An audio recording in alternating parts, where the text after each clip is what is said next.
My name is Marcus, and on Valentine's Day, I watched my cousin propose to my fiancée with the ring I'd been paying off for 6 months. They announced it at my grandmother's birthday dinner, right between the cake and coffee, like it was just another toast. My cousin Derek stood up, champagne in hand, and said he'd finally found the one. Emma, my Emma, sat beside him with tears in her eyes and my ring on her finger. The same ring I'd shown her in the jeweler's window last Christmas. Nobody looked at me.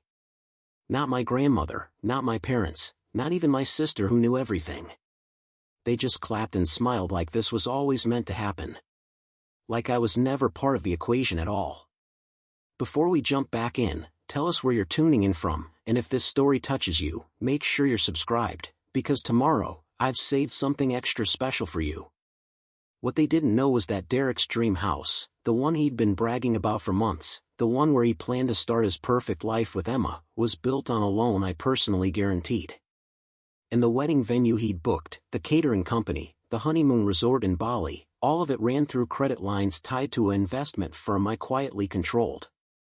They thought I was just Marcus, the guy who worked late nights at some tech startup nobody understood, the one who drove a 10-year-old sedan and wore the same jacket to every family gathering. They had no idea I'd spent the last 5 years building something that would eventually be worth walking away from everything for.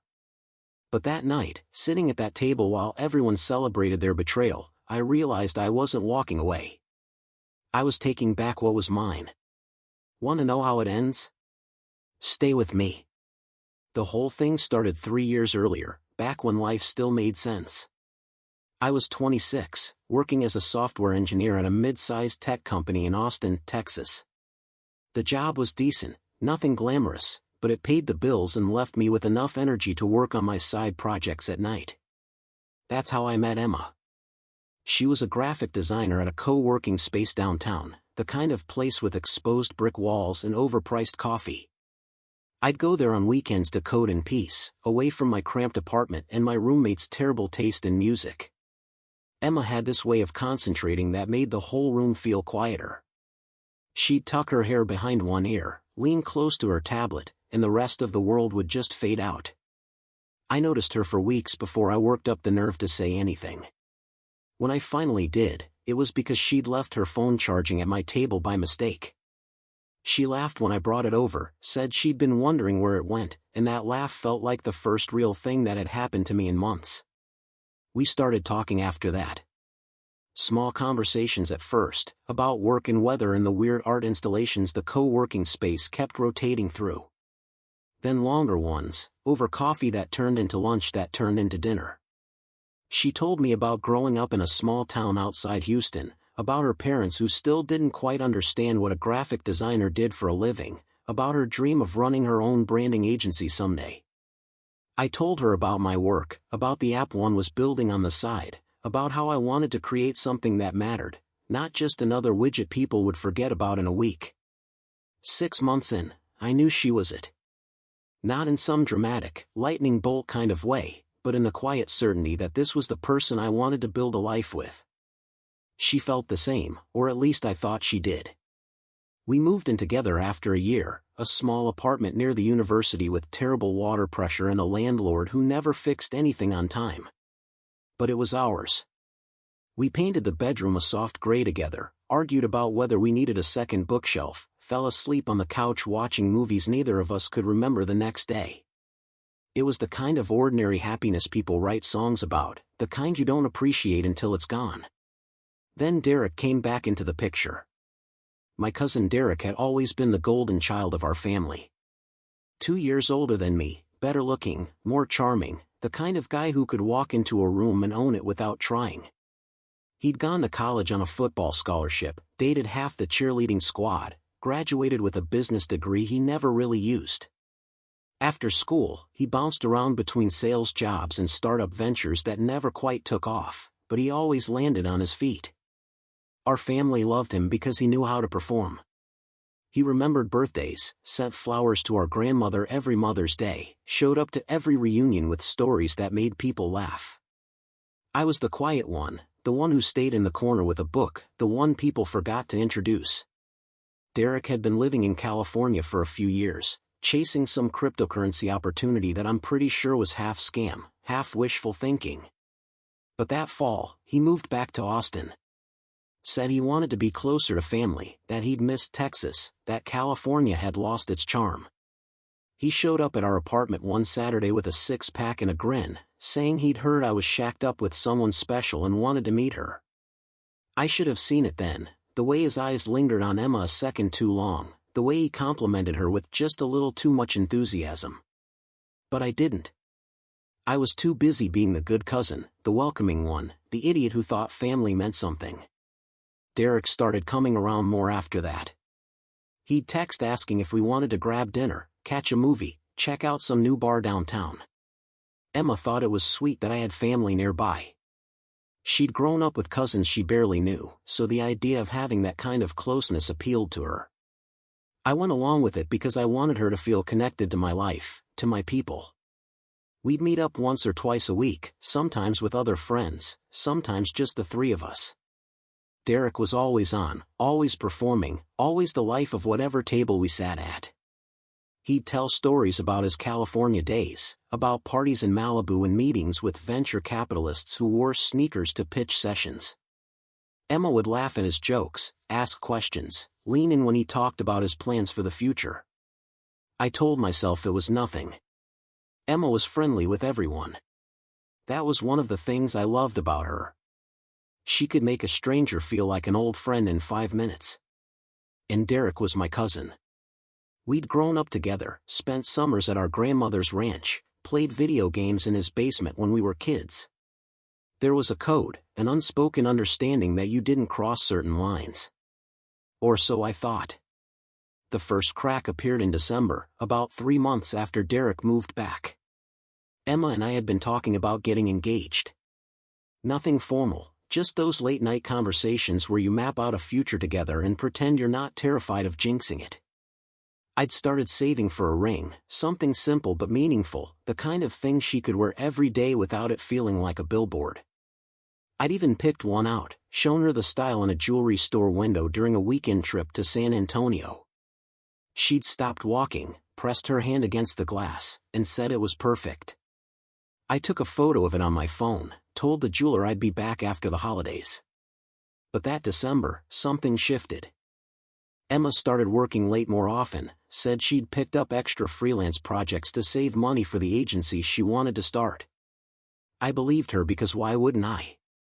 She was ambitious, driven, always looking for the next opportunity. When she came home tired, I'd make dinner, rub her shoulders, ask about her day. She'd smile and kiss my forehead and say she was lucky to have me.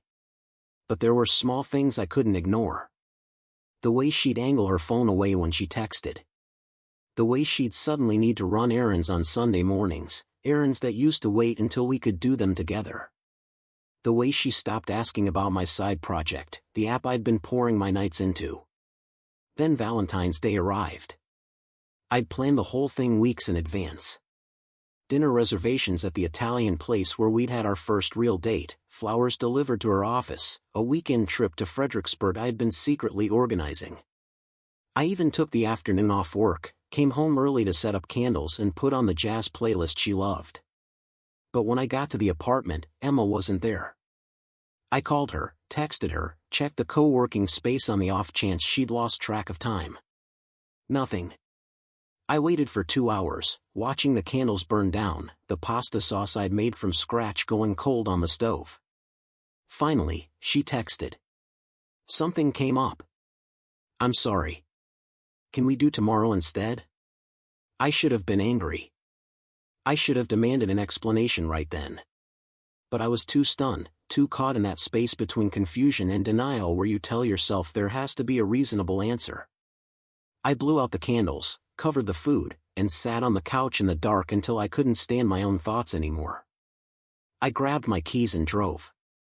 I didn't have a destination in mind, just needed to move, to do something other than sit in that apartment wondering what I'd done wrong. That's when I saw Derek's truck parked outside a wine bar on South Congress, the kind of place with dim lighting and small tables where people go when they want privacy.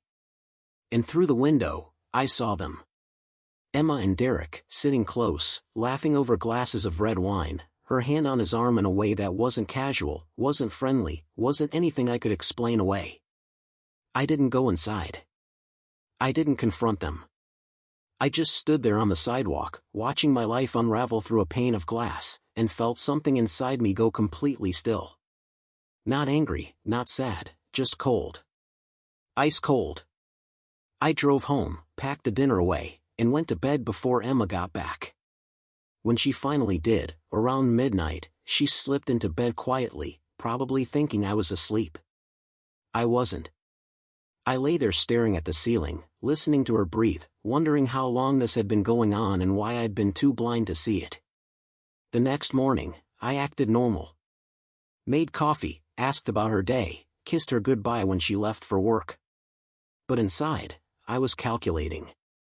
I needed to know for sure before I did anything, needed proof that what I'd seen wasn't some misunderstanding my paranoid brain had invented.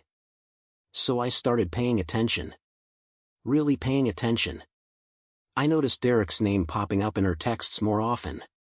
Preparing and narrating this story took us a lot of time, so if you are enjoying it, subscribe to our channel, it means a lot to us. Now back to the story. I noticed the way she'd get defensive when I suggested we spend a weekend just the two of us. I noticed how she'd started dressing differently, wearing the red lipstick she usually saved for special occasions, spending more time on her hair before going to meet clients. 2 weeks later, my grandmother turned 80. The whole family gathered at her house in the hill country for a celebration, aunts and uncles and cousins flying in from all over. It was supposed to be a happy occasion, one of those rare moments when everyone put aside their differences and pretended we all still liked each other. Emma came with me, played the role of the perfect girlfriend, charmed my relatives with stories and helped my mother set the table. Derek was there too, of course, holding court in the living room, telling jokes and clinking bottles with my uncles. I watched them carefully that day, looking for signs, and I found them. The way Derek's eyes followed Emma across the room. The way she'd glance at him when she thought no one was looking. The way they managed to disappear at the same time when people were distracted with dessert. I found them in my grandmother's garden, standing close under the oak tree where Derek and I used to climb as kids. They weren't touching, but they didn't need to. The space between them was charged with something I recognized because it used to exist between Emma and me. I stepped back before they saw me, walked back inside with my hands shaking, and poured myself a drink I didn't want. That's when it happened. Everyone had gathered in the dining room for cake when Derek stood up and clinked his glass with a fork. The room went quiet. He smiled that perfect smile, the one that made people trust him, and said he had an announcement. "I've been keeping a secret," he said, "and I can't hold it in any longer." He reached down and pulled Emma to her feet. She was smiling too, that nervous, excited smile I'd seen on her face the day we moved in together. I looked at her hand and saw it. My ring. The one I'd been paying off in installments for 6 months, the one I'd planned to give her next month on the anniversary of the day we met. "She's the one," Derek said, his arm around her waist. And I didn't want to wait another second to make it official. He got down on one knee, even though she was already wearing the ring, and asked her to marry him in front of my entire family. She said yes, tears streaming down her face, and everyone erupted in applause. I sat there, frozen, watching my grandmother hug them both, watching my mother dab at her eyes with a tissue, watching my father shake Derek's hand like he'd just done something admirable. Nobody looked at me. Not one person. It was as if I didn't exist, as if the past 3 years had been erased in the span of a champagne toast. I stood up slowly, carefully, the way you move when you're trying not to shatter. I walked out of that dining room, out of that house, got in my car and drove back to Austin without a word to anyone. My phone started buzzing 20 minutes into the drive. Text after text, call after call. Emma, Derek, my mother, my sister. I ignored them all. When I finally got back to the apartment, I packed a bag, took my laptop, and checked into a hotel downtown. I didn't cry. I didn't scream. I just sat on the edge of that generic hotel bed and stared at the wall until the sun came up. That's when I made the decision. I wasn't going to beg. I wasn't going to fight for someone who'd already chosen someone else. But I wasn't going to disappear either. Not this time. Not after everything. See, what none of them knew, what I'd never bothered to mention because it seemed like bragging, was that my little side project, the app I'd been building for 5 years, had finally gotten funding. Real funding. A venture capital firm out of San Francisco had seen the demo, loved the concept, and put in $3 million to get it off the ground.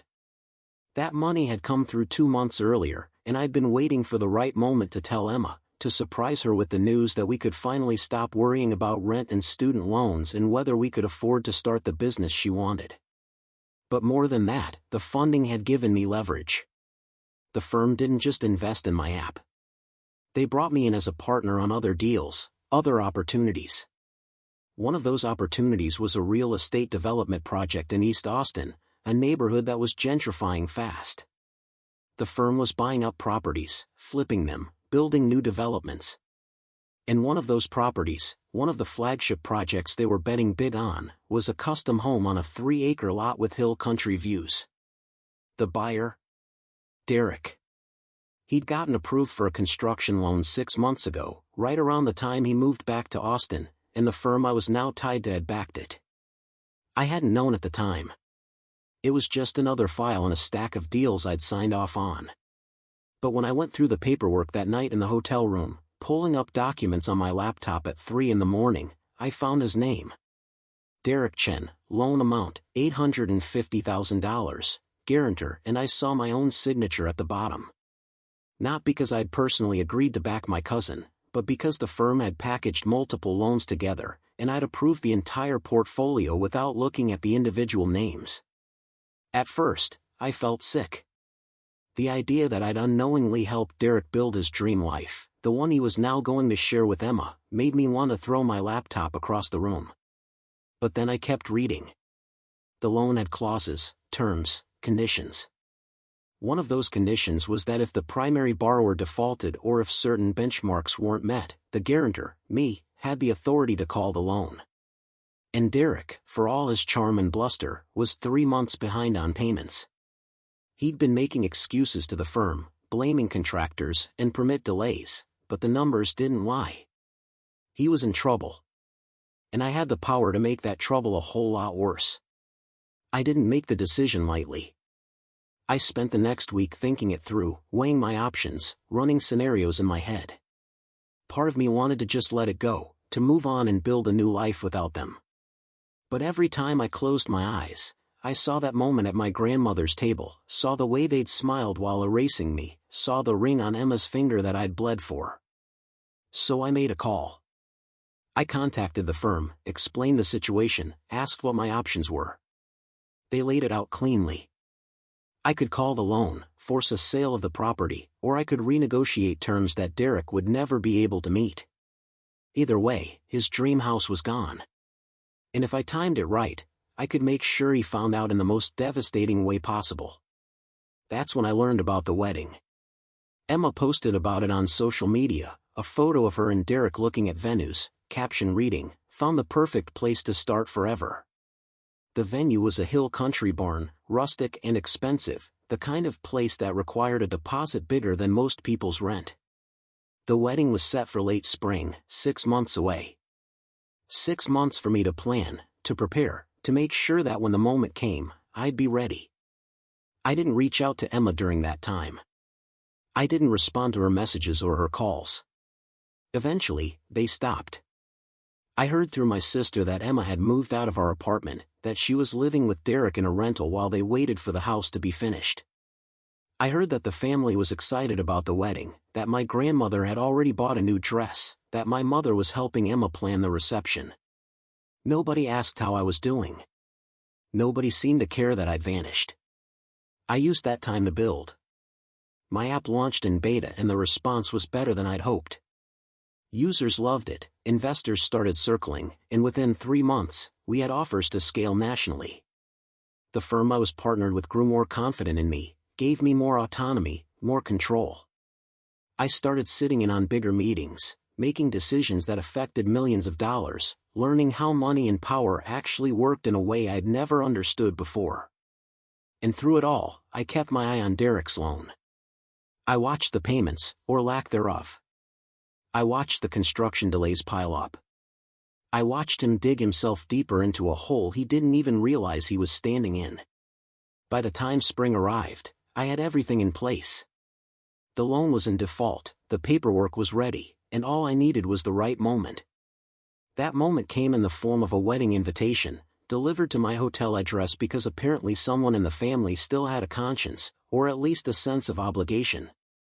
The invitation was elegant, cream-colored cardstock with gold lettering, Emma and Derek's names embossed at the top. I held it in my hands for a long time, reading the date, the time, the location. Part of me wanted to throw it away, to ignore it, to let them have their day without me haunting the edges. But the other part, the part that had been growing stronger over the past 6 months, knew exactly what I needed to do. I RSVP'd yes. I bought a suit, black and simple, the kind you wear when you want to blend in but still look like you belong.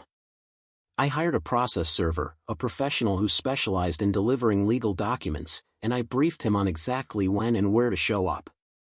I coordinated with my lawyer, a sharp woman named Angela who'd helped me navigate the loan documents and made sure everything I was doing was completely legal. And then I waited. The weeks leading up to the wedding were strange. I felt calm, focused, like I was preparing for a performance I'd been rehearsing my entire life. I didn't feel angry anymore. I didn't even feel hurt. I just felt certain.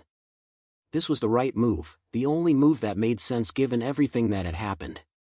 The night before the wedding, I drove out to the hill country, checked into a small bed and breakfast a few miles from the venue. I didn't sleep much. I lay in bed watching the ceiling fan turn, thinking about all the ways this could go wrong, all the ways Derek could wriggle out of it or charm his way through. But I'd covered my bases. The documents were airtight, the process server knew his job, and I had backup plans for my backup plans. When the sun finally came up, I got dressed slowly, methodically, like a soldier preparing for battle. I checked my phone one last time, confirmed with the process server that he was in position, and then I drove to the venue. The barn was beautiful, I had to admit. String lights hung from the rafters, wildflowers and mason jars on every table, a wooden arch draped in white fabric where Derek and Emma would stand and make promises I used to believe in. Guests were already arriving, milling around the lawn with drinks, laughing and taking photos. I parked at the far end of the lot, away from the main crowd, and watched. I saw my parents walk in, my mother in a lavender dress, my father in a suit that looked uncomfortable on him. I saw my grandmother being helped up the steps by my uncle, her face bright with joy. I saw Emma's parents, people I'd shared Thanksgiving dinner with, people who'd told me I was good for their daughter. None of them knew I was there. None of them expected me to show up. That was the point. The ceremony started at 4. I waited until everyone was seated, until the music began and the bridesmaids started their walk down the aisle. That's when I slipped inside, taking a seat in the very last row, half hidden by a wooden beam. I watched Emma walk down the aisle on her father's arm, watched Derek's face light up when he saw her, watched them stand together under that arch and hold hands like they were the only two people in the world. The officiant began the ceremony, talking about love and commitment and the journey they were about to begin. I barely heard the words. I was too busy watching the door, waiting for the signal. It came halfway through the vows. A quiet buzz from my phone, a text from the process server. I'm here. I stood up slowly, slipped out of the barn, and walked around to the front entrance where he was waiting. He was exactly as I'd pictured, middle-aged, professional, holding a manila envelope like it was just another Tuesday. I nodded to him, and together we walked back inside. The officiant was asking if anyone objected to the union, that old traditional line nobody ever expects someone to actually use. I didn't say a word. I just stood there in the back, visible now to anyone who turned around, and waited. The process server walked down the aisle, his footsteps echoing on the wooden floor, and the room went silent. People turned, confused, trying to figure out who this stranger was and why he was interrupting. He stopped directly in front of Derek, held out the envelope, and said in a clear, professional voice, "Derek Chen, you've been served." Derek stared at him, his face going pale, his hands frozen in mid-air where they'd been holding Emma's. The process server didn't wait for a response. He placed the envelope in Derek's hands, turned, and walked back down the aisle like he'd just delivered a pizza. The barn erupted. Whispers, gasps, someone's aunt asking loudly what was happening. Derek opened the envelope with shaking hands, pulled out the documents, and I watched his face as he read. Foreclosure notice. Loan default. Immediate repayment required. The house he'd been building, the one he'd promised Emma they'd move into after the honeymoon, was gone. And at the bottom of the page, in bold letters, was my name. Marcus Way, authorized representative. Emma grabbed the papers from his hands, read them herself, and then her eyes found mine across the crowded barn. For a moment, we just looked at each other, and I saw everything I needed to see. Shock, recognition, fear, and something that might have been regret but came too late to matter. I didn't smile. I didn't gloat. I just turned and walked out, leaving them standing there under their white fabric arch, surrounded by wilting wildflowers and the wreckage of their perfect day. I got in my car, drove back to Austin, and didn't look back. The calls started within an hour, but I didn't answer. I'd said everything I needed to say without speaking a single word. That was 3 months ago. Since then, I've heard bits and pieces through my sister, who's the only family member still speaking to me. Derek tried to fight the foreclosure, hired a lawyer, threatened to sue me for emotional damages or sabotage or whatever his legal team thought might stick. It didn't work. The loan was legitimate, the default was real, and I'd followed every letter of the law. The house was sold at auction. Derek and Emma postponed the wedding indefinitely, though from what I understand, the relationship didn't survive the humiliation. Emma moved back to Houston, back to her parents' house, and Derek left Austin entirely, probably to start over somewhere people don't know his name. My family, predictably, took their side. My mother called me cruel. My father said I'd embarrassed the family. My grandmother, the one person I thought might understand, told me I'd let bitterness poison me. Maybe they're right. Maybe I should have been the bigger person, let it go, moved on quietly. But I don't think I will ever regret what I did.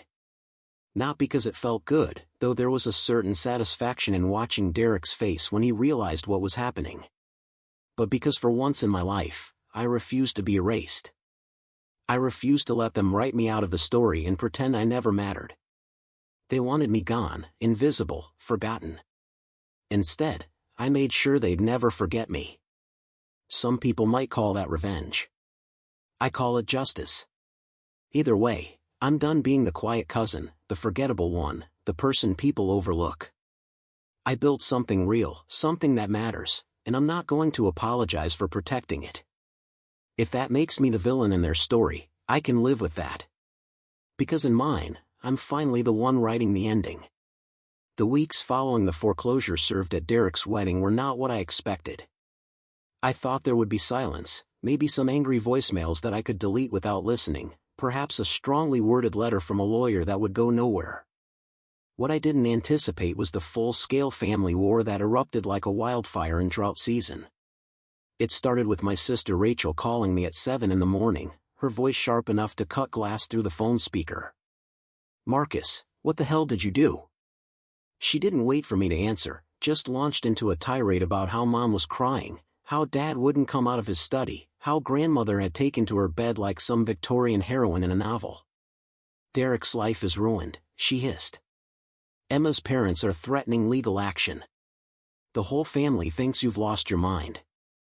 I sat on my hotel balcony, coffee going cold in my hand, watching the sun climb over the Austin skyline. "Have they told you what Derek did to me?" I asked quietly.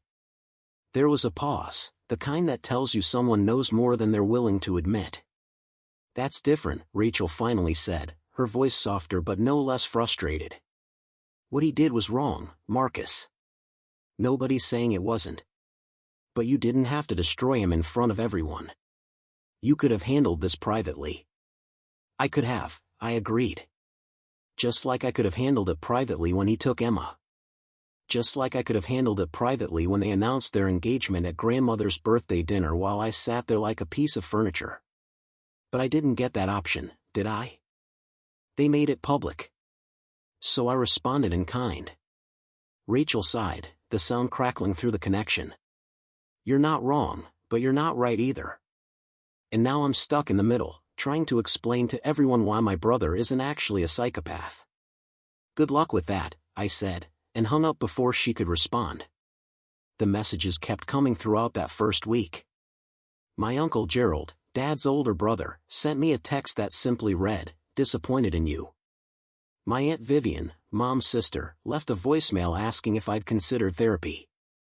A second cousin I hadn't spoken to in 5 years somehow found my number and called to tell me I'd embarrassed the Chen name, as if our family name carried some kind of weight I wasn't aware of. I blocked most of them, sent the rest to a folder I titled Family Drama and made a personal promise not to open it until I was ready, which might be never. The only person I responded to was Rachel, and even then, only because she seemed to be making an actual effort to understand rather than just condemn. But it wasn't just family.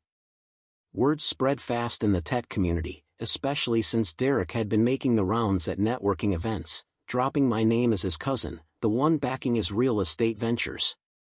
When the foreclosure hit public records, people started connecting dots. I got a call from Jason Martinez, a colleague from my first startup job, asking if the Marcus Way listed on the foreclosure documents was me. When I confirmed it was, there was a long pause before he actually laughed, and said, "Man, I always knew you were quiet, but I didn't know you were cold." Respect. That reaction was more common than I expected. In the tech world, where everyone's pretending to be cutthroat while secretly being terrified of conflict, what I'd done registered as bold. Calculated. Strategic. Some people thought it was brilliant. Others thought it was sociopathic. Nobody thought it was boring, which was probably the first time in my life anyone had thought of me as anything other than the guy who fixed code and didn't talk much at meetings. My app, the one I'd been building for years, was gaining traction. The beta users loved it, the metrics were solid, and investors were circling with term sheets that made my head spin. But the attention from the foreclosure situation was spilling over into my professional life in ways I hadn't anticipated. A reporter from a local tech blog reached out, asking if I'd comment on a story about startup founders who don't let personal relationships interfere with business decisions. I declined, but the story ran anyway, painting me as some kind of ruthless entrepreneur who'd sacrificed family for success. The narrative wasn't entirely wrong, but it wasn't entirely right either. What they didn't understand, what nobody seemed to understand, was that this wasn't about business. It was about being seen. About refusing to be written out of my own life by people who'd decided I didn't matter enough to consider. 2 weeks after the wedding I got a call from a number I didn't recognize. I almost didn't answer, assuming it was another family member with another lecture, but something made me pick up. The voice on the other end was male, professional, unfamiliar. "Is this Marcus Way?" "Yes," I said cautiously. "My name is Todd Brennan. I'm an attorney representing Emma Hartley and Derek Chen." I felt my chest tighten, not from fear but from the sheer audacity. They'd actually hired a lawyer. Of course they had. "What can I do for you?" I asked, keeping my voice neutral. Mr. Brennan cleared his throat, the sound of papers shuffling in the background. "My clients are prepared to file a civil suit against you for intentional infliction of emotional distress, tortious interference, and defamation of character. They're seeking damages in excess of $2 million. I almost laughed. Almost. "Instead," I said, "on what grounds?" Mr. Brennan launched into what I'm sure he thought was an intimidating explanation of how my actions at the wedding had caused severe emotional harm, how the foreclosure had been timed specifically to humiliate his clients, how my behavior constituted a malicious and premeditated attack on their relationship and financial stability. I listened without interrupting, taking notes on the hotel notepad, underlining phrases like emotional distress and premeditated attack. When he finally finished, I let the silence hang for a moment before responding. "Mr. Brennan," I said calmly, "everything I did was legally sound. The loan was legitimate. The default was real. The foreclosure was processed through proper channels.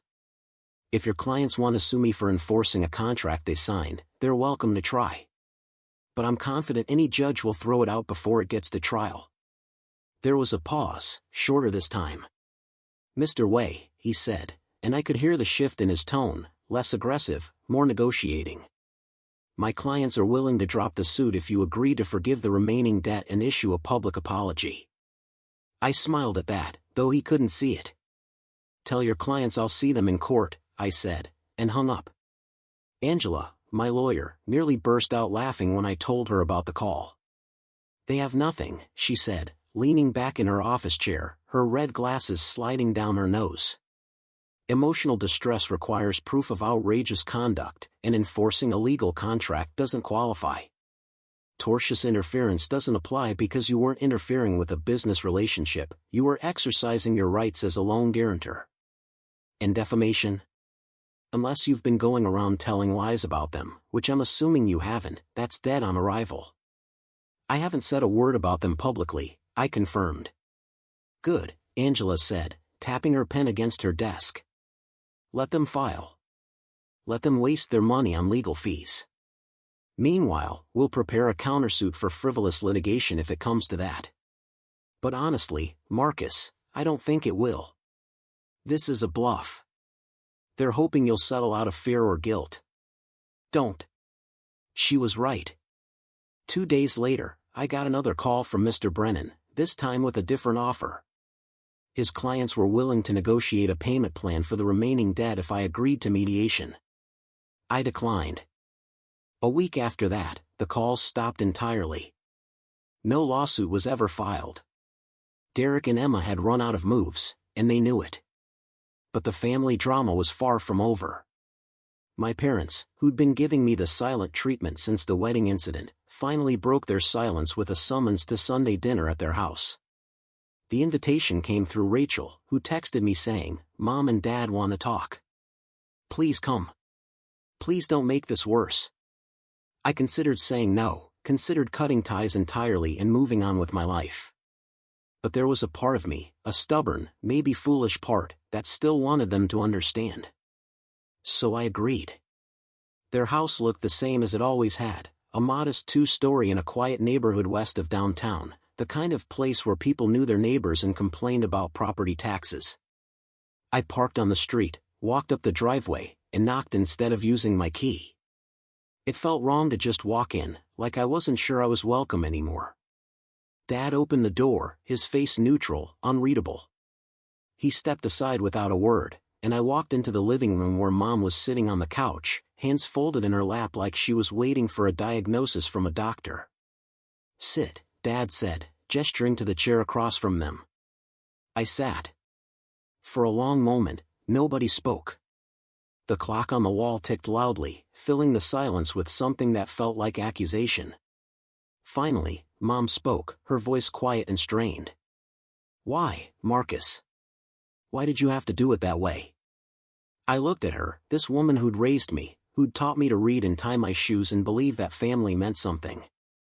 "Because they didn't leave me any other choice," I said simply. Derek took Emma. They announced their engagement in front of the whole family, knowing what it would do to me. Nobody stood up for me. Nobody even acknowledged that I existed. So I made sure they couldn't ignore me. Dad shook his head, his jaw tight. "You humiliated them. You humiliated all of us. And for what? Revenge?" "Yes," I said, not bothering to soften it. "For being seen. For refusing to disappear just because it made everyone else more comfortable." Mom's eyes filled with tears, the kind she used to cry when I disappointed her as a kid, when I brought home a bad grade or forgot to call on her birthday. "You were always so kind, Marcus," she said, her voice breaking. "What happened to you?" I didn't look away. "I grew up," I said. "I realized that being kind to people who hurt you doesn't make you noble. It just makes you a doormat. And I'm done being walked on." The conversation spiraled after that. Dad accused me of being selfish, of prioritizing my wounded pride over family unity. Mom kept asking if I'd considered how this affected everyone else, as if my feelings were somehow less important than Derek's reputation or the family's comfort. I tried to explain, tried to make them see that what Derek and Emma did wasn't just a personal betrayal but a deliberate erasure, a public statement that I didn't matter. But they didn't want to hear it. To them, I was the villain of this story, the one who'd crossed a line that shouldn't be crossed. When it became clear we weren't going to reach any kind of understanding, I stood up to leave. Mom grabbed my arm, her grip surprisingly strong. "Don't go," she said. "Please. We're still your family." I looked down at her hand, then back at her face. "Family doesn't erase you," I said quietly. "Family doesn't stand by while someone takes everything from you and then act surprised when you fight back." I pulled my arm free gently, nodded to Dad, and walked out. I didn't slam the door. I didn't make a scene. I just left, and as I drove away, I felt something shift inside me. Not sadness, not anger, just a quiet acceptance that some bridges are meant to burn. The next few weeks were a blur of work and isolation. I threw myself into the app, into meetings with investors, into building something that couldn't be taken away. My team was small but talented, 5 people who believed in the vision as much as I did. We worked late nights in a co-working space downtown, the same one where I'd met Emma, though I tried not to think about that. The irony wasn't lost on me that I was building my future in the same place where my past had started. One evening, as I was packing up to leave, I ran into someone I hadn't seen in months. Nicole Tran, a venture capitalist I'd pitched to during the early funding rounds. She was brilliant, sharp, the kind of person who could see through bullshit in seconds. We'd kept in touch sporadically, mostly through email, but seeing her in person reminded me why I'd respected her so much. "Marcus," she said, looking genuinely surprised. "I heard you closed another funding round. Congratulations." "Thanks," I said, suddenly aware of how tired I must look. "It's been a wild few months." She smiled, a knowing smile that made me think she'd heard more than just the business news. "I heard about the wedding too," she said, her tone careful. "That took guts." I wasn't sure how to respond to that, so I just nodded. Nicole gestured to a nearby table. "You have a minute?" "I do," I said, and we sat down. She ordered 2 coffees from the counter, and when she came back, she looked at me with an expression I couldn't quite read. "Look," she started, "I'm not going to pretend to know the whole story. But I've been in this world long enough to know that sometimes the people who get ahead are the ones willing to make hard choices. What you did, whether people agree with it or not, showed that you're not afraid to protect what's yours. That matters in business." "I appreciate that," I said, though I wasn't entirely sure where she was going with this. Nicole leaned forward, her coffee untouched. "I'm putting together a new fund," she said. "Early-stage tech investments, companies with potential to scale fast. I want people involved who understand risk, who aren't going to fold when things get complicated. I think you'd be a good fit." I stared at her, not quite believing what I was hearing. "You want me to invest?" "Not just invest," she clarified. "I want you as a partner. Someone who can evaluate deals, bring perspective, help identify founders who have what it takes. You've proven you can build something from nothing, and more importantly, you've proven you won't back down when challenged. Those are rare qualities." I didn't answer right away. Part of me wanted to jump at the opportunity, to see it as validation that I'd made the right choices.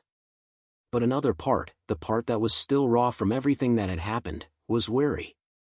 "Why me?" I asked. "Why now?" Nicole smiled again, this one more genuine. "Because I like working with people who've been underestimated. People who've had to fight for every inch. You're not some trust fund kid playing entrepreneur. You built this yourself, and you protected it when someone tried to take it. That tells me you have the instincts I need." I thought about it for a moment, then extended my hand. "I'm in." We shook on it, and for the first time in months, I felt something like hope. Not the naive kind I'd had before, the kind that believed people would do the right thing if you just gave them a chance. This was different, harder, earned. It was the hope of someone who'd learned to trust their own judgment, who'd stopped waiting for permission to take up space in the world. The partnership with Nicole opened doors I hadn't known existed. Suddenly, I was sitting in rooms with people who had built empires, who spoke casually about acquisitions and market disruptions like other people talked about the weather. I learned fast, absorbed everything I could, and discovered that I had a knack for seeing potential in places others overlooked. It felt like finally finding a language I'd been trying to speak my whole life. But success, I was learning, doesn't insulate you from the past. It just gives you better tools to deal with it. 3 months after the wedding disaster, I got a message on LinkedIn from Emma. The preview text read, "Marcus, I know I'm probably the last person you want to hear from, but..." I stared at it for a long time, my cursor hovering over the delete button. Part of me wanted to erase it, to pretend she didn't exist, to keep moving forward without looking back. But curiosity won out. I opened it. The message was long, rambling, the kind of thing people write when they're trying to justify the unjustifiable. She said she was sorry, that she never meant to hurt me, that things with Derek had happened so fast she didn't know how to stop them. She said the engagement had been his idea, that she'd gone along with it because she was caught up in the moment, in the attention, in the fantasy of a different life. She said the foreclosure had destroyed them, that Derek had left Austin, that she was back living with her parents trying to figure out what came next. And then, at the end, she asked if we could talk. "Just talk," she wrote. "I'm not asking for forgiveness or for us to go back to what we were. I just want to understand what happened. I want to know if there's any part of you that doesn't hate me." I read the message 3 times, each time feeling less than the time before. Not less angry, just less of everything. Less hurt, less betrayal, less connection to the person she was describing. By the 3rd read, she felt like a stranger, someone I used to know in a different life. I closed the message without responding. There was nothing to say. She wanted understanding, closure, some kind of resolution that would let her move on without carrying the weight of what she'd done. But that wasn't my responsibility. I didn't know her peace. I didn't know her anything. A week later, I got a similar message from Derek. His was shorter, less apologetic, more defensive. He said I'd overreacted, that what happened between him and Emma was nobody's fault, just 2 people falling in love. He said the foreclosure was vindictive and unnecessary, that I could have handled it differently. He said our family would never forgive me, and that I'd have to live with that. He ended with, "I hope it was worth it." I deleted it without finishing. I knew what came next in these stories. The part where the wronged party is supposed to feel guilty, is supposed to question whether they went too far, whether revenge was worth the cost. But I didn't feel guilty. I didn't question it. Because every time I thought about backing down, about softening, I remembered that moment at grandmother's table when they announced their engagement and nobody looked at me. I remembered the ring on Emma's finger, the one I'd paid for. I remembered being erased, being treated like I was invisible, like I didn't deserve the basic dignity of acknowledgement. And I knew, with absolute certainty, that I'd made the right choice. Still, the messages unsettled me in a way I didn't expect. Not because they made me doubt myself, but because they reminded me that Derek and Emma still saw themselves as victims in this story. They still believed they'd done nothing wrong, or at least nothing that warranted the consequences I'd delivered. That cognitive dissonance, that refusal to take responsibility, was somehow more infuriating than the original betrayal. It meant they hadn't learned anything. They hadn't grown. They were just upset they'd finally faced consequences for their actions. I talked to Rachel about it over lunch one Saturday. She was the only family member still speaking to me regularly, and even that relationship was strained. We met at a taco place near campus, the kind of spot where you ordered at the counter and ate outside at picnic tables. "Did you respond?" Rachel asked, picking at her carne asada. "No," I said. "There's nothing to say." She nodded slowly, like she'd expected that answer. "Mom's still convinced you're going to apologize eventually. That you'll see reason and try to make amends." "I'm not," I said flatly. Rachel sighed, the sound mixing with the traffic noise from the street. I know. And honestly, I don't think you should. What they did was messed up. But Marcus, you have to know that this has fractured the family. Grandmother's health has gotten worse. She won't admit it's related, but everyone knows the stress isn't helping. Mom and Dad barely talk to Uncle Gerald anymore because he keeps defending Derek. Thanksgiving is going to be a nightmare. I set down my taco, suddenly not hungry. I'm sorry grandmother's not well, I said carefully. But that's not on me. I didn't create this situation. Derek did when he decided to go after Emma. They did when they chose to rub it in my face. If the family's fractured, it's because people chose sides instead of holding Derek accountable. Rachel looked at me for a long moment, her expression somewhere between sadness and respect. You've changed, she said quietly. You used to care so much about keeping everyone happy. I still care, I said. I just care about myself more now. And I don't think that's a bad thing. We finished lunch without resolving anything, but Rachel hugged me before we left, holding on a little longer than usual. I love you, she said. Even when I don't understand you. I love you too, I replied, and meant it. She was the one thread still connecting me to the family I'd grown up with, and I was grateful for it, even if that thread felt thinner every day. Work became my refuge, the one place where my decisions made sense and results spoke louder than emotions. The app officially launched out of beta in late summer, and the response exceeded every projection we'd made.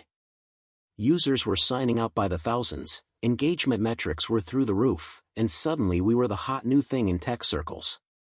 Articles were written, podcasts wanted interviews, and investor interest went from warm to scalding. Nicole's fund was thriving too, and my role as a partner was expanding. I was traveling more, meeting with founders across the country, evaluating opportunities that 6 months ago would have seemed impossible. Money was coming in, real money, the kind that changes your relationship with risk and possibility. I moved out of the hotel and into a downtown loft with floor-to-ceiling windows and a view of the city that made me feel like I'd finally arrived somewhere. But success is strange. It doesn't erase the past, it just gives you a better vantage point to see it from. Late at night, when the city was quiet and I was alone with my thoughts, I'd sometimes wonder what would have happened if I'd chosen differently. If I'd confronted Derek and Emma privately. If I'd just walked away without the foreclosure, without the dramatic reveal at the wedding. Would I feel better? Would the family still be intact? Would I be happier? The answer, I realized, was no. Because none of those choices would have addressed the fundamental problem, which wasn't the betrayal itself but the erasure. The assumption that I was small enough to overlook, quiet enough to ignore, irrelevant enough to dismiss. By serving those foreclosure papers at the wedding, I'd done more than get revenge. I'd forced them to see me. To acknowledge that I existed, that I mattered, that I had power they'd underestimated. And that, more than anything else, was worth whatever relationships I'd sacrificed along the way. For months after the wedding, I got an unexpected call from grandmother.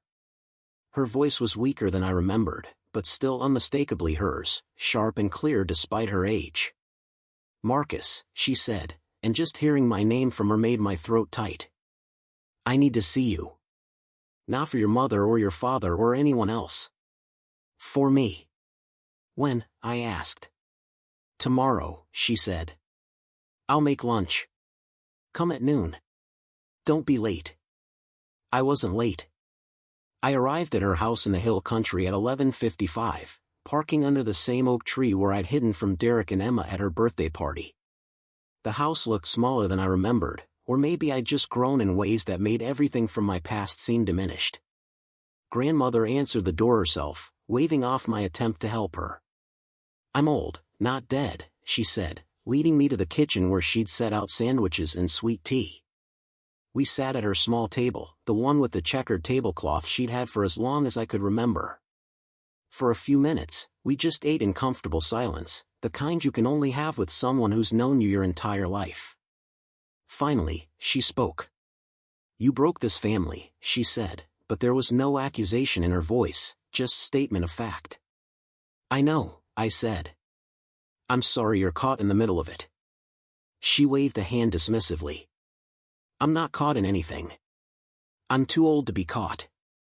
But I want to understand why. So tell me. From the beginning. And I did. I told her everything, from the first time I noticed something off between Emma and Derek to the moment I walked out of the wedding barn. I told her about the loan, about the foreclosure, about the choice I'd made to respond publicly instead of privately. I told her about feeling invisible, about being erased, about the desperate need to be seen. She listened without interrupting, her weathered hands wrapped around her glass of tea, her eyes never leaving my face. When I finished, she was quiet for a long time. Then she reached across the table and took my hand. You're not wrong, she said finally. What Derek did was unconscionable. What your parents did, looking away, pretending it wasn't happening, that was worse in some ways. But Marcus, she squeezed my hand, revenge doesn't heal. It just spreads the wound around. I know, I said. But at least now everyone's bleeding. Not just me. She smiled at that, a sad smile that made her look every one of her 80 years. You always were stubborn. Just like your grandfather. He would have done the same thing, you know. Probably would have done worse. That surprised me. Grandpa would have? Grandmother nodded. He came from nothing, built everything himself. And he never forgot the people who tried to keep him small. He spent his whole life proving them wrong. It made him successful, but it also made him lonely. I don't want that for you. I'm already lonely, I admitted. But at least I'm lonely on my own terms. That's something, she said. Maybe it's enough. She kept my hand in hers for another moment, then let go and stood up with effort. I made pie. You're staying for pie. I stayed. We talked about other things, safer things, her garden and my work and whether Austin was getting too expensive. When I left, she walked me to the door and pulled me into a hug that felt like forgiveness, or at least understanding. You'll be all right, she whispered. You're stronger than they know. Stronger than you know. I drove home with her words echoing in my head, feeling both validated and unsettled. She was right about the loneliness, but she was also right that I'd survive it. Maybe even thrive in it. Fall arrived, bringing cooler temperatures and a shift in the city's energy. My app was now a legitimate player in the market, and we were in talks with a major tech company about acquisition. The numbers being discussed were life-changing, the kind of exit that would set me up for whatever came next. Nicole was thrilled, already talking about what we'd invest in next, what opportunities this would unlock. But as the deal progressed, I found myself thinking less about the money and more about what it represented. Validation. Proof that I'd built something real, something valuable, something nobody could take away. The acquisition closed in November, just before Thanksgiving. The day the wire transfer hit my account, I sat in my loft staring at the number on my screen, trying to make it feel real. Trying to feel something other than numb. I'd won. By any objective measure, I'd won. So why did it feel so hollow? That night, I got a text from Rachel. Thanksgiving at Mom and Dad's. You coming? I stared at the message for a long time. The smart move, the easy move, would be to say no. To spend the holiday alone or with friends, to avoid the inevitable tension and judgment. But something in me, maybe the part that still remembered being part of something, wanted to try. One more time. I'll be there, I typed back. Rachel's response came immediately. Really? Yes, I said. But I'm not apologizing. Fair enough, she replied. See you Thursday. Thanksgiving arrived cold and clear, the kind of day that felt engineered for family gatherings and complicated emotions. I drove to my parents' house mid-morning, a store-bought pie in the passenger seat because I'd never learned to bake and wasn't about to start now. When I pulled up, I saw cars I recognized, Uncle Gerald's truck, Aunt Vivian's sedan, Rachel's beat-up Honda. But I didn't see Derek's vehicle, which was either a relief or a sign of how completely I'd severed that connection. I knocked instead of walking in, still not sure of my welcome. Rachel opened the door, relief flooding her face. "You came," she said, pulling me into a quick hug. "I came," I confirmed. "How bad is it?" She grimaced. "Dad's pretending everything's normal. Mom's stress cooking. Uncle Gerald keeps making pointed comments about loyalty. So, typical Chin family Thanksgiving." "Perfect," I said, and followed her inside. The house smelled like turkey and tension, 2 cents I'd come to associate with holidays. Mom was in the kitchen, pulling dishes out of the oven with the focused intensity of someone avoiding eye contact. Dad was in the living room with Uncle Gerald, both of them watching football without really watching it. When I walked in, conversation stopped. The silence was heavy, expectant, like everyone was waiting to see who would make the first move. I set the pie on the counter. Mom glanced at it, then at me, her expression unreadable. "You came," she said, echoing Rachel. "I said I would," I replied. She nodded once, then went back to basting the turkey, and I took that as the closest thing to acceptance I was going to get. Dinner was exactly as uncomfortable as I'd anticipated. We sat around the table, plates full, making small talk that carefully avoided anything real. Rachel asked about my work, and I gave vague answers. Aunt Vivian asked about my new place, and I described it without mentioning how much it cost. Uncle Gerald made a comment about family sticking together through hard times, looking directly at me, and I met his gaze without flinching until he looked away first. Then, halfway through the meal, Dad cleared his throat. "Marcus," he said, and the table went quiet. "I'm glad you're here." "Thank you," I said carefully. He set down his fork, looked at me with an expression I couldn't quite read. "I don't agree with what you did. I don't think I ever will. But you're still my son. And this family has already lost enough." I felt something crack in my chest, not breaking but shifting, like ice beginning to thaw. "I appreciate that," I said, my voice steadier than I felt. Mom reached over and squeezed my hand briefly, a gesture so quick I almost missed it. "We're trying," she said quietly. "That's all we can do." The rest of the meal passed easier, not comfortable but manageable. We avoided talking about Derek or Emma, avoided the foreclosure and the wedding and everything that had led here. Instead, we talked about football and work and grandmother's health, safe topics that didn't require anyone to take sides. When dinner ended and people started leaving, Rachel pulled me aside. "That wasn't so bad," she said. "No," I agreed. "It wasn't." She smiled, the first genuine smile I'd seen from her in months. "Maybe we can do this again. Christmas, maybe?" "Maybe," I said, and meant it. As I drove home that night, full of mediocre pie and tentative reconciliation, I realized something. I hadn't forgiven Derek. I probably never would. But I was learning to live with the choice I'd made, to accept that some bridges burn and some wounds don't heal, and that's okay. I'd protected what was mine. I'd refused to be erased. And if that made me the villain in some people's stories, I could live with that. Because in my story, I was finally the one in control. Spring arrived with the kind of warmth that makes you forget winter ever existed. 6 months had passed since Thanksgiving, 6 months of building my company, expanding Nicole's fund, and learning to exist in a version of my life that didn't include most of my family.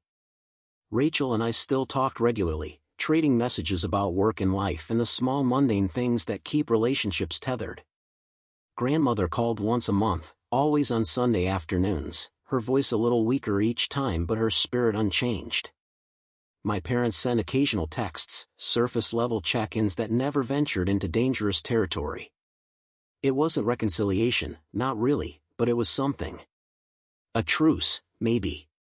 An agreement to coexist without resolving what had broken between us. I'd stopped thinking about Derek and Emma, or at least I'd gotten better at pushing them to the edges of my mind where they couldn't ambush me at inconvenient moments. My life had grown too full, too demanding, to waste energy on people who'd chosen to write themselves out of it.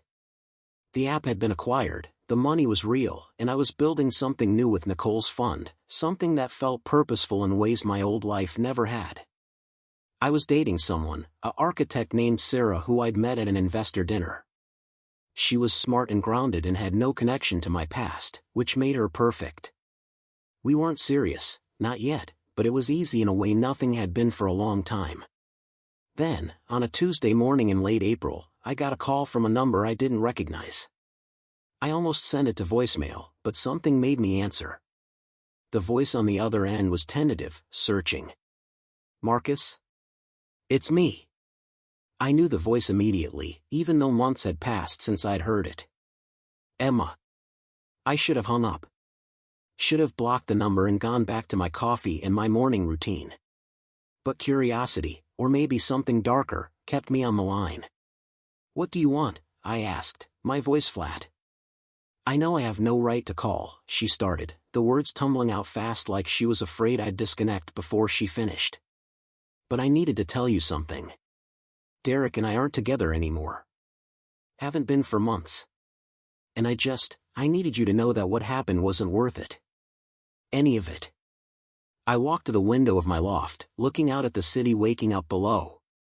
"Why are you telling me this?" I asked. "Because I think about it every day," she said, her voice cracking. "About what we had. About what I threw away. And I know you'll never forgive me, Marcus. I don't even forgive myself. But I wanted you to know that I see it now. What we could have built together. What I destroyed." There was a long silence. I could hear her breathing, waiting for me to say something that would absolve her or validate her pain or make her feel less alone in her regret. But I had nothing to give her. "That's not my problem anymore," I said quietly. "You made your choice. You lived with it.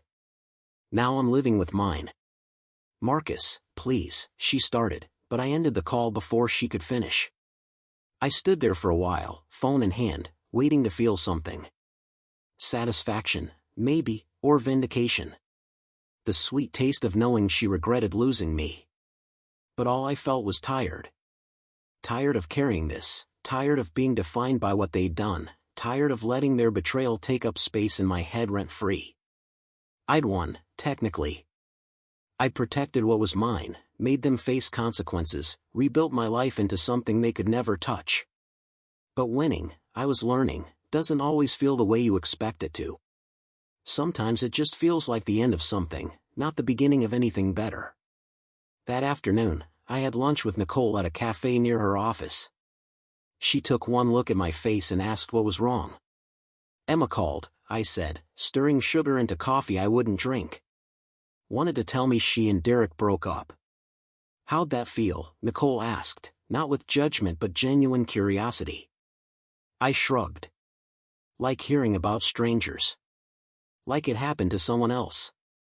"Good," she said. "That means you're actually moving on, not just pretending to." I looked at her across the table, this woman who'd become something like a friend, something like a mentor, something I didn't have a name for. "Do you think I did the right thing?" I asked. "With the foreclosure, with all of it?" Nicole leaned back, considering the question seriously. "I think you did what you needed to do to survive," she said. "Whether it was right or wrong is above my pay grade. But Marcus, you can't keep relitigating this in your head. You made a choice. It had consequences. Some good, some bad. That's how choices work." "But she hurt me," I said, and hated how small my voice sounded. "And you hurt her back," Nicole said simply. "That's the deal. You don't get revenge without collateral damage. The question isn't whether you should have done it. The question is, are you going to let it define you forever, or are you going to build something new?" I thought about that for the rest of the day, through meetings and calls and the normal rhythm of work. Was I letting it define me? Was I still living in reaction to what they'd done, even as I built this new life? The answer, uncomfortably, was yes. I was still Marcus, the guy whose fiancée left him, whose cousin betrayed him, whose family chose sides. That story had become my identity, and I wasn't sure how to exist without it. That night, Sarah came over with Thai food and a bottle of wine. We ate on my couch, half watching a documentary about financial fraud, talking about nothing important. She told me about a project she was designing, a community center in East Austin that was giving her fits because the clients kept changing their minds. I told her about a startup I was evaluating, a company that wanted to revolutionize food delivery with drones. It was easy, comfortable, the kind of evening that felt like a preview of a normal life. Then, out of nowhere, she asked, "Do you ever talk about what happened with your ex?" I set down my wine glass, suddenly cautious. "Not really," I said. "Why?" She shrugged, picking at her pad thai. "Because you never mention her. Or your family. Or anything about your life before a year ago. It's like you didn't exist until recently." "That's not true," I said, but even as I said it, I knew she was right. I'd compartmentalized so thoroughly that I'd created a version of myself that had no past, no context, no messy complicated history. "It's easier not to talk about it," I admitted. "Easier than what?" she asked, not unkindly. "Easier than admitting I'm still angry," I said. "That I'm still hurt. That I don't know how to let it go without feeling like I'm letting them win." Sarah was quiet for a moment, then reached over and took my hand. "You know what I think? I think you already won. You built something amazing. You're successful, you're respected, you have people who care about you. The only person still keeping score is you." "Maybe," I said, but didn't sound convinced. She smiled, squeezed my hand once, and changed the subject.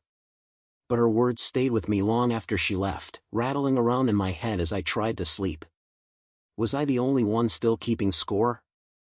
Had Derek and Emma moved on while I stayed stuck in a loop of justification and validation? The thought was unbearable, the idea that I'd sacrificed so much for a victory they might not even remember. 2 weeks later, I got a letter in the mail. Not an email, an actual physical letter, the kind people only send when they want it to feel important. The return address was my grandmother's house. I opened it carefully, unfolding the single page of her careful handwriting. "Marcus," it read. "I'm writing this because I'm too old to dance around difficult truths. You did what you thought you had to do, and I respect that. But I'm worried you're using your anger as a shield, and shields get heavy after a while. You don't have to forgive them. You don't even have to forget. But you do have to decide who you want to be now, not who you were when they hurt you. You're too smart and too capable to spend the rest of your life as the man who got even. You deserve to be more than that. I love you. Don't make me haunt you when I'm gone. Grandmother." I read it 3 times, then folded it back up and put it in my desk drawer where I kept the few things that mattered. She was right, of course. She usually was. I'd been so focused on not being erased that I'd erased myself, replaced my entire identity with this story of betrayal and revenge. I'd won the battle but lost something else in the process, something I couldn't name but felt the absence of every time I looked in the mirror. That weekend, I did something I hadn't done in months. I drove out to the hill country, parked at a trailhead, and walked for hours through cedar and limestone and spring wildflowers. No phone, no music, just me and the sound of my own thoughts. I thought about Emma, about the version of myself that had loved her, that had believed in building a life together. I thought about Derek, about the cousin I'd grown up with, the one I'd trusted before he proved I shouldn't. I thought about my family, fractured and flawed but still connected to me by threads I couldn't cut even when I wanted to. And I thought about who I wanted to be going forward. Not Marcus the betrayed. Not Marcus the vengeful. Just Marcus, whoever that was without the armor and the anger and the constant need to prove something. By the time I got back to my car, the sun was setting, painting the sky in shades of orange and pink that felt almost offensive in their beauty. I sat on the hood, watching the light change, and made a decision. I was done relitigating the past. Done running the same scenarios in my head, wondering if I'd made the right choice, if they'd suffered enough, if I'd been justified. It happened. I responded. It was over. What came next was up to me. The following Monday, I called Rachel. "Want to grab dinner this week?" I asked. She sounded surprised but pleased. "Yeah, definitely. Is everything okay?"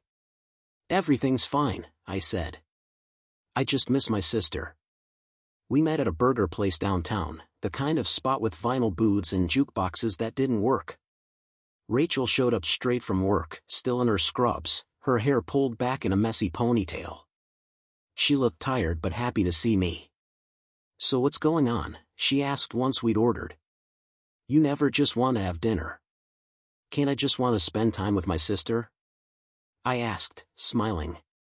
"You can," she said, returning the smile. "But you don't usually." "Fair enough," I admitted. "I've been thinking about everything that happened.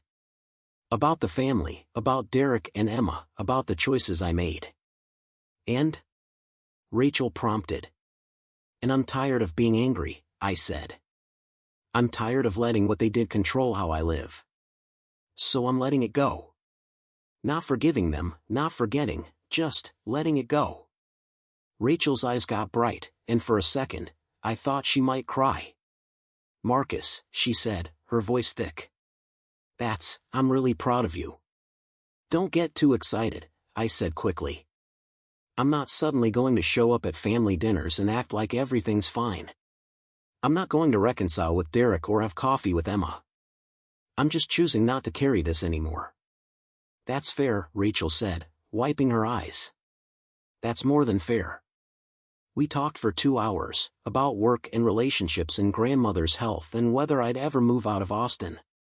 It felt normal in a way nothing had felt normal in over a year, and I realized how much I'd missed having someone who knew me before everything fell apart. When we said goodbye in the parking lot, Rachel hugged me tight. "I love you," she said. "Even when you're being stubborn and impossible." "I love you too," I replied. "And I'm working on the stubborn part." "Liar," she said, laughing, and drove away. Over the next few months, I started building a life that wasn't defined by what I'd lost. Sarah and I got more serious, moved from casual to something that felt like it might have a future. I took up running, started reading fiction again, learned to cook something other than pasta. Work was good, the fun was growing, and I was developing a reputation as someone who could spot promising companies before anyone else. I wasn't happy, not in the uncomplicated way people mean when they say that word. But I was content. I was building something. And for the first time in a long time, I wasn't building it in reaction to someone else. One afternoon in early fall, almost 2 years after the wedding that wasn't, I ran into Derek. I was at a coffee shop near campus, waiting for a meeting with a potential founder, when I saw him walk in. He looked different, thinner maybe, or just older. Less polished. He saw me at the same moment I saw him, and for a second, we just stared at each other across the crowded shop. Then he walked over, and I braced myself for confrontation or anger or some kind of scene. But when he spoke, his voice was quiet, almost defeated. "Marcus," he said. "Can we talk? For a minute?" I gestured to the empty chair across from me. He sat down, looking uncomfortable, his hands wrapped around a to-go cup like he needed something to hold on to. "I don't expect you to forgive me," he started. "I just wanted to say I'm sorry. For all of it. For Emma, for the engagement, for not thinking about how it would affect you. I was selfish and stupid, and I've paid for it." I didn't respond, just waited. He continued, "I moved to Dallas. Started over. I'm working in sales again, nothing glamorous. Emma and I lasted about 6 months after the wedding before we imploded. She moved back to Houston. I haven't talked to her since.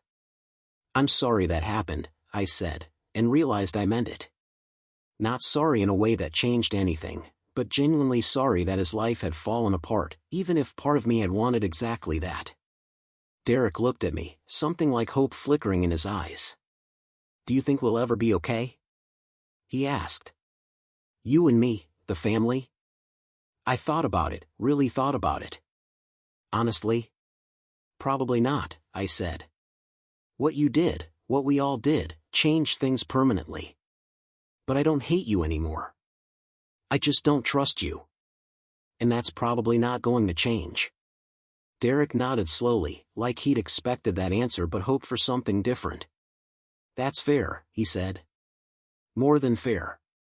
He stood up, hesitated for a moment like he wanted to say something else, then just nodded once and walked out. I watched him go, this person who'd been my cousin, my betrayer, my enemy, and felt nothing. No anger, no satisfaction, no lingering resentment. Just the quiet acknowledgement that some things break and don't get fixed, and that's okay. My meeting went well. The founder was sharp, passionate, exactly the kind of person I liked working with. We talked for an hour about market opportunities and growth strategies, and by the end, I knew I'd recommend funding. As I drove home that evening, the city glowing in the late afternoon sun, I thought about where I'd been 2 years ago. Sitting in a hotel room, broken and angry, planning revenge that felt like the only way to survive. And I thought about where I was now. Not perfect, not healed, but whole in a way I hadn't been. I'd lost a fiancé, a cousin, parts of my family. But I'd gained something too, a version of myself that refused to be small, that knew his worth, that wouldn't disappear just because other people found it convenient. That night, I called grandmother. "How are you?" I asked when she answered. "Old," she said, but her voice had that familiar sharpness. "How are you?" "I'm good," I said, and realized I meant it. Actually good. She was quiet for a moment. "I'm glad," she said finally. "You deserve that." We talked for a while about nothing important, her garden and my work and whether the weather would hold. Before we hung up, she said, "Marcus?" "Yeah?" "I'm proud of you. Not because of what you built or how successful you are. Because you figured out how to stop being angry. That takes more strength than revenge ever did." "Thanks, grandmother," I said, my throat tight. "I love you." "I love you too," she said. "Now go live your life. Stop checking in on an old woman and do something interesting." I laughed, promised I would, and ended the call. That weekend, Sarah and I drove out to Fredericksburg, the trip I'd planned for Emma 2 years ago that never happened. We stayed in a small bed and breakfast, drank wine at local vineyards, walked through antique shops without buying anything. It was simple, easy, the kind of weekend that didn't need to be anything more than what it was. On Sunday afternoon, as we drove back to Austin, Sarah asked if I was happy. I thought about it, watching the hill country roll past, all limestone and live oaks and endless sky. "Yeah," I said. "I think I am." "Good," she said, taking my hand. "Because you deserve to be." And maybe that was the real ending, not the foreclosure or the confrontation or even the apology. Just the quiet realization that I'd survived, rebuilt, and found something worth keeping. Derek and Emma were part of my story, but they weren't the whole story.